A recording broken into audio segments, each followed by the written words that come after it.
Friends, good morning. हमारे YouTube channel में आपका स्वागत है। चलिए आज हम देखते हैं पाषाण काल से संबंधित कुछ प्रश्नों का अध्ययन हमने कल किया था। उससे संबंधित एक प्रश्न आज देखते हैं। भारतीय उपमहाद्वीप में कृषि का प्राचीनतम साक्ष्य प्राप्त हुए हैं। कहाँ से प्राप्त हुए हैं? इसका जिक्र हमने कल किए थे कि भारतीय उपमहाद्वीप में कृषि का प्राचीनतम साक्ष्य कहाँ से प्राप्त हुआ है, तो इसका आंसर था मेहरगढ़। साथ ही साथ हमने ये भी जिक्र किया था कि कृषि का सबसे प्राचीनतम साक्ष्य जो है कहाँ से प्राप्त हुआ था? लहोरा देव से। कहाँ से प्राप्त हुआ था? लहोरा देव से। उसके बाद मेहरगढ़ से। और कहाँ से प्राप्त हुआ था? और प्राप्त हुआ था कोलडिघवा से प्राप्त हुआ था। कहाँ से प्राप्त हुआ था? कोलडिघवा से। लहोरा देव के बारे में हमने कल पढ़ा कि यहाँ से 9000 ईसा पूर्व से 7000 ईसा पूर्व तक, 9000 ईसा पूर्व से 7000 ईसा पूर्व तक पूर्व के मध्य का साक्ष्य मिला है। तो किस चीज का साक्ष्य मिला था? यहाँ से चावल का साक्ष्य मिला था। मेहरगढ़ से 7000 ईसा पूर्व का साक्ष्य मिला है। किस चीज का साक्ष्य मिला था? गेहूं का साक्ष्य मिला था। और कोल्डिघवा से 6500 ईसा पूर्व का साक्ष्य मिला था। किस चीज का? चावल का, भूसी का। कल वीडियो में लहोरा देव लिखा गया था भूलवश 900 से 700 ईसा पूर्व, और मेहरगढ़ 700 ईसा पूर्व लिखा गया था, जो कि गलत है। उसे सुधार करके 9000 ईसा पूर्व से 7000 ईसा पूर्व के मध्य कर लीजिएगा, और मेहरगढ़ को 7000 ईसा पूर्व बना लेंगे। चलिए अब इसके आगे हम लोग को पढ़ना है सिंधु घाटी सभ्यता के बारे में। किस सभ्यता के बारे में पढ़ना है? सिंधु घाटी की सभ्यता के बारे में पढ़ना। सिंधु घाटी की सभ्यता के बारे में पढ़ना है। सिंधु घाटी सभ्यता को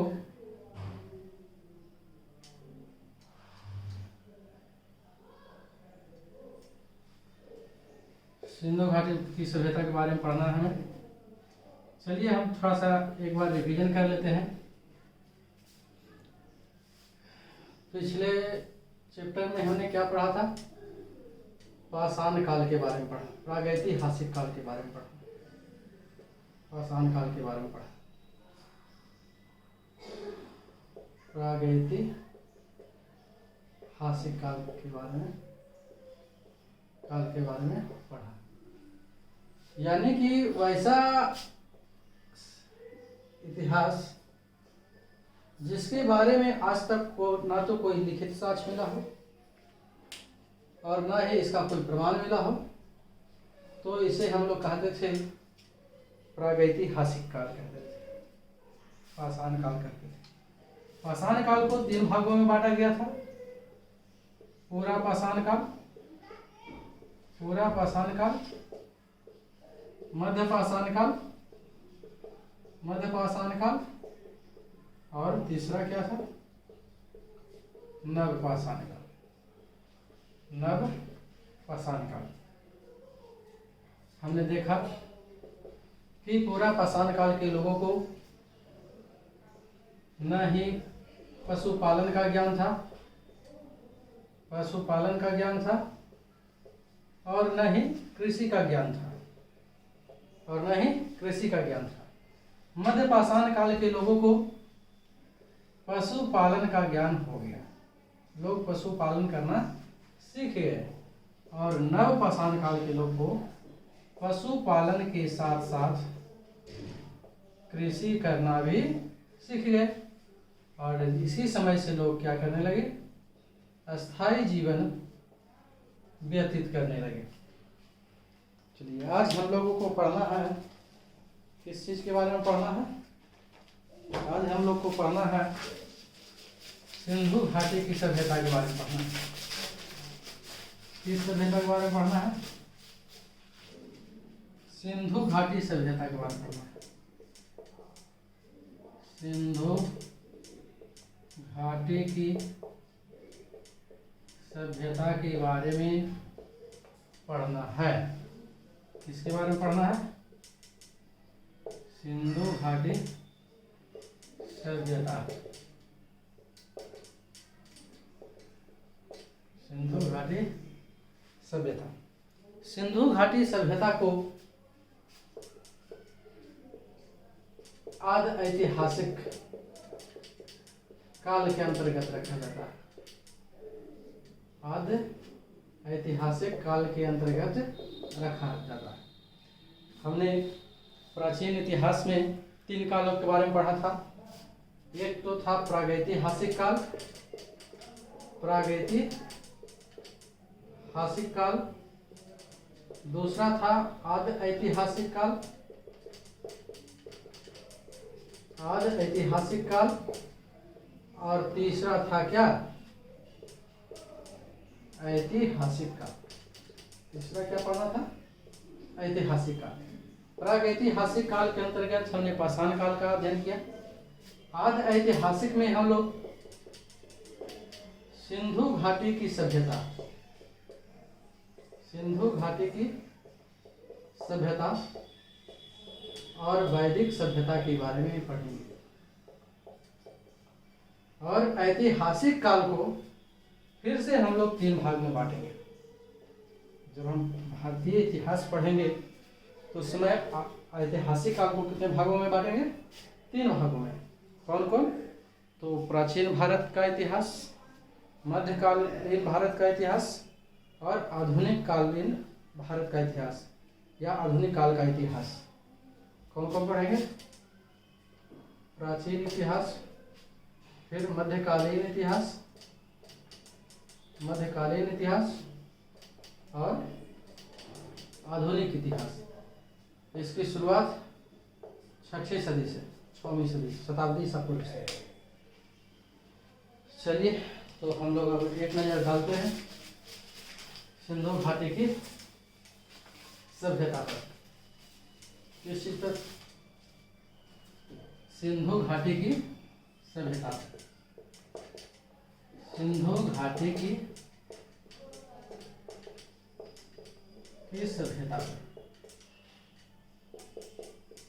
Indus valley civilisation. Indus valley civilisation के बारे में पढ़ते हैं। तो सबसे पहले हम ये देखते हैं कि सिंधु घाटी की सभ्यता के बारे में हमें क्या क्या चीज़ पढ़ना है। तो सिंधु घाटी सभ्यता के बारे में हमें इसकी भूमिका के बारे में पढ़ेंगे, इसका परिचय पढ़ेंगे। सिंधु घाटी सभ्यता का परिचय क्या है?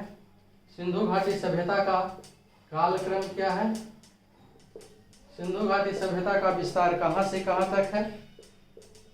सिंधु घाटी सभ्यता का विस्तार के बारे में पढ़ेंगे। सिंधु घाटी सभ्यता के प्रमुख स्थल के बारे में पढ़ेंगे। सिंधु घाटी सभ्यता के प्रमुख स्थल के बारे में पढ़ेंगे। साथ ही साथ ये भी पढ़ेंगे कि इसका पतन का क्या कारण था, इसका पतन किस प्रकार से हुआ, और अंत में इसके प्रमुख तथ्यों के अध्ययन करेंगे।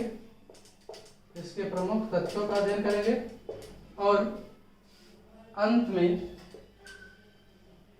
सिंधु घाटी सभ्यता से संबंधित जो कि एग्जाम में पूछे गए हैं प्रश्नों का अध्ययन करेंगे, यानी कि प्रीवियस ईयर क्वेश्चन का हम लोग अध्ययन करेंगे।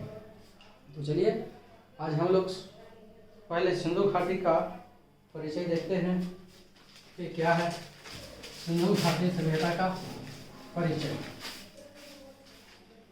तो सबसे पहले हम लोग जानेंगे कि सिंधु घाटी सभ्यता, सिंधु घाटी सभ्यता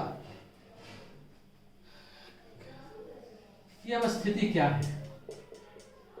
सिंधु घाटी सभ्यता की अवस्थिति क्या है? तो सिंधु घाटी की अवस्थिति है उत्तर पश्चिम भारत। सिंधु घाटी की सभ्यता की अवस्थिति क्या है? उत्तर पश्चिम भारत, यानी कि इसको पश्चिमोत्तर भारत भी हम कह सकते हैं। क्या कह सकते हैं? पश्चिमोत्तर भारत। सिंधु घाटी सभ्यता की अवस्थिति कहाँ है? पश्चिमोत्तर भारत में है। इसका आकार कैसा है? सिंधु घाटी सभ्यता का आकार कैसा है? इसकी आकृति कैसी है? तो इसकी आकृति लगभग त्रिभुजाकार है। कैसा है?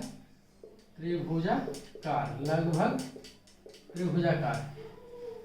सिंधु घाटी सभ्यता की आकृति कैसी है? तो लगभग त्रिभुजाकार है। देखते हैं सिंधु घाटी सभ्यता को। सिंधु घाटी की सभ्यता की आकृति कैसी है? लगभग त्रिभुजाकार है। सिंधु घाटी सभ्यता की स्थिति कैसी है? लगभग त्रिभुजाकार है। ये है सिंधु घाटी सभ्यता। सिंधु घाटी सभ्यता का ये उत्तरी सिरा हो गया और ये दक्षिण सिरा हो गया। ये पूरब हो गया और ये पश्चिम हो गया। तो सिंधु घाटी सभ्यता के उत्तर में सबसे उत्तरी बिंदु क्या था? मांडा। कहाँ स्थित था? कश्मीर में। कहाँ स्थित था? कश्मीर में। किस नदी के किनारे अवस्थित है? तो चिनाब नदी के किनारे अवस्थित है। किस नदी के किनारे अवस्थित है? चिनाब नदी के किनारे अवस्थित। दक्षिण भाग, सबसे दक्षिणतम बिंदु क्या है? तो सबसे दक्षिणतम बिंदु है दैमाबाद। कहाँ है? महाराष्ट्र में। कहाँ है? महाराष्ट्र में। किस नदी के किनारे स्थित है? गोदावरी नदी के किनारे स्थित है। किस नदी के किनारे स्थित है? गोदावरी नदी के पूरब में। सिंधु घाटी सभ्यता के सबसे पूर्वी स्थल का क्या नाम है? सबसे पूर्वी बिंदु का नाम क्या है? तो उसका नाम है आलमगीरपुर। आलमगीरपुर कहाँ स्थित है? उत्तर प्रदेश में। किस नदी के किनारे है? तो हिंडन नदी के किनारे अवस्थित है। किस नदी के किनारे अवस्थित है? हिंडन नदी के किनारे अवस्थित है। सिंधु घाटी सभ्यता का सबसे उत्तरी बिंदु है मांडा, जो कि जम्मू कश्मीर में है।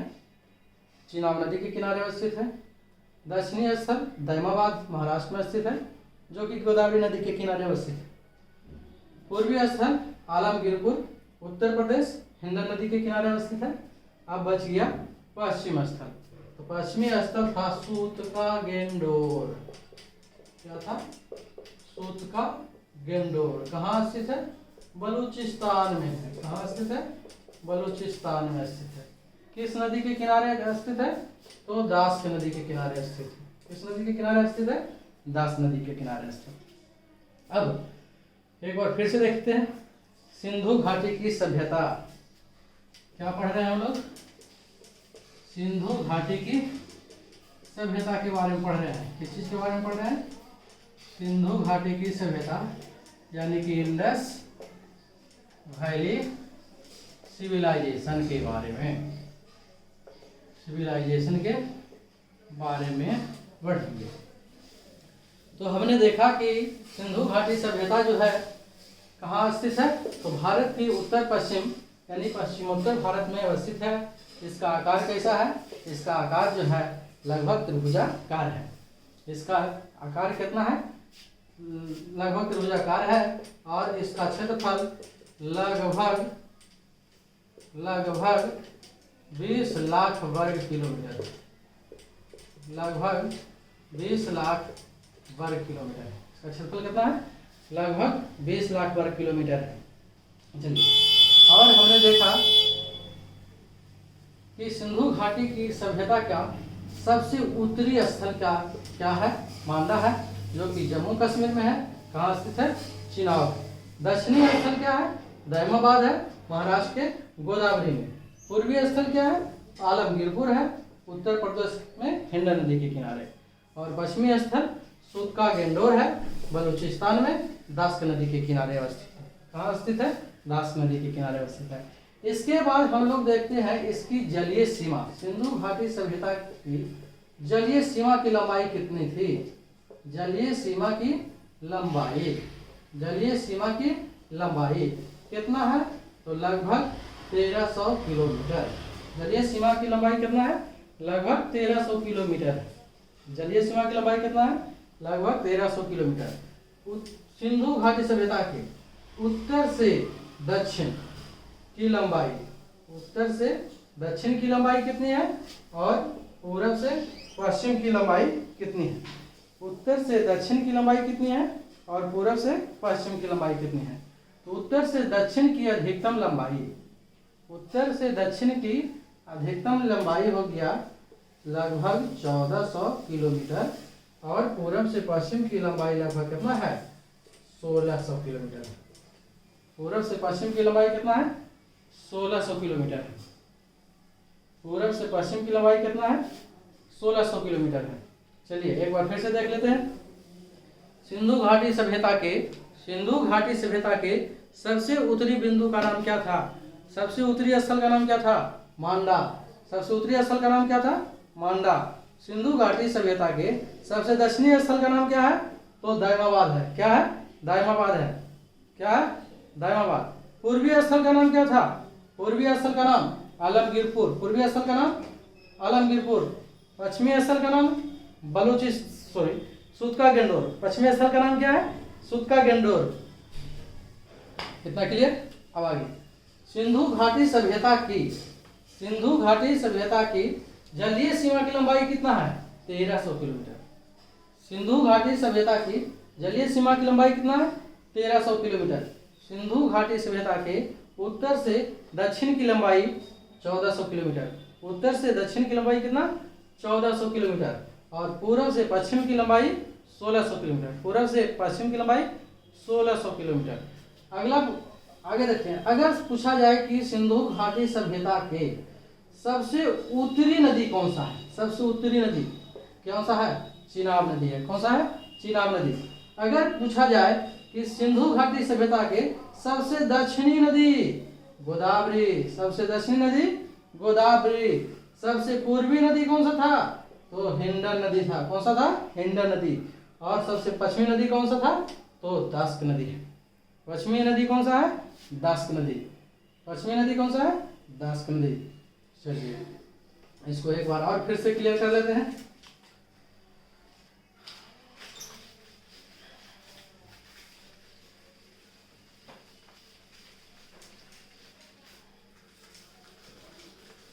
एक बार और क्लियर कर लेते हैं। सिंधु घाटी सभ्यता, सिंधु घाटी की सभ्यता, सिंधु घाटी की सभ्यता, सिंधु घाटी की सभ्यता अब स्थिति इसका क्या है? पश्चिमोत्तर भारत, पश्चिमोत्तर भारत। इसकी आकृति कैसी थी? आकृति थी लगभग त्रिभुजाकार। आकृति कैसी थी? लगभग त्रिभुजाकार। चलिए क्षेत्रफल कितना था? सिंधु घाटी सभ्यता का क्षेत्रफल कितना था? तो सिंधु घाटी सभ्यता का क्षेत्रफल था लगभग कितना? लगभग 20 लाख वर्ग किलोमीटर। 20 लाख वर्ग किलोमीटर। चलिए अब अगला सिंधु घाटी, सिंधु घाटी की सभ्यता, सिंधु घाटी सभ्यता का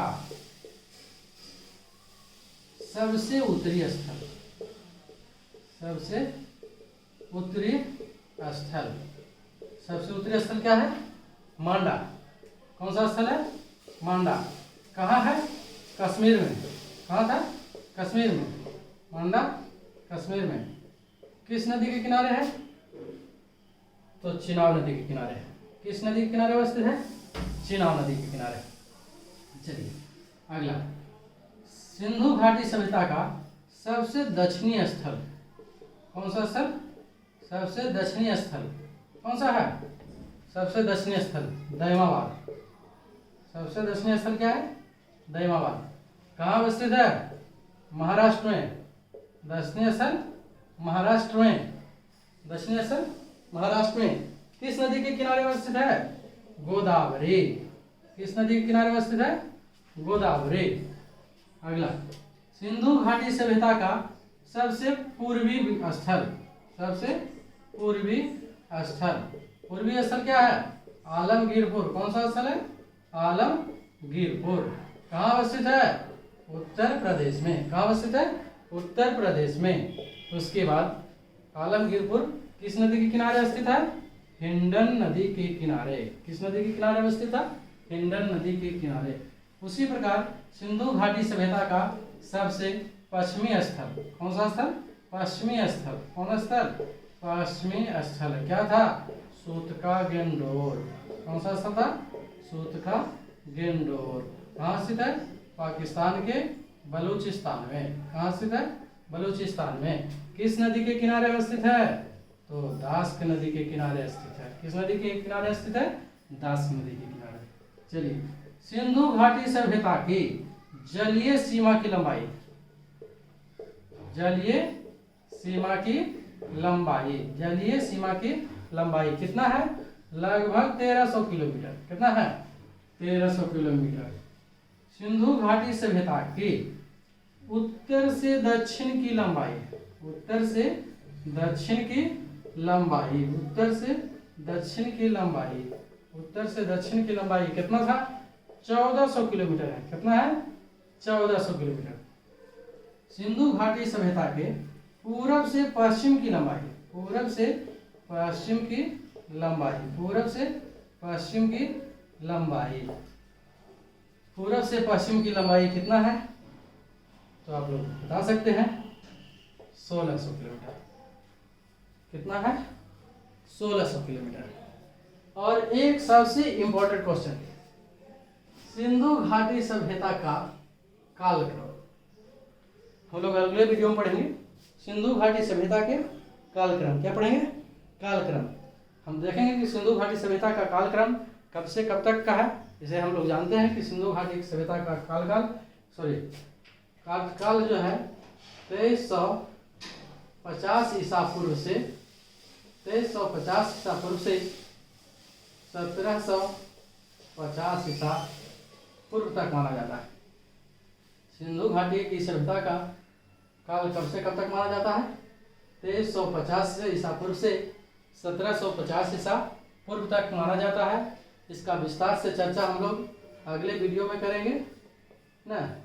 अगले वीडियो में करेंगे। आज के वीडियो में बस इतना ही। अगर वीडियो आपको पसंद आया हो तो लाइक करें, शेयर करें और सब्सक्राइब करें।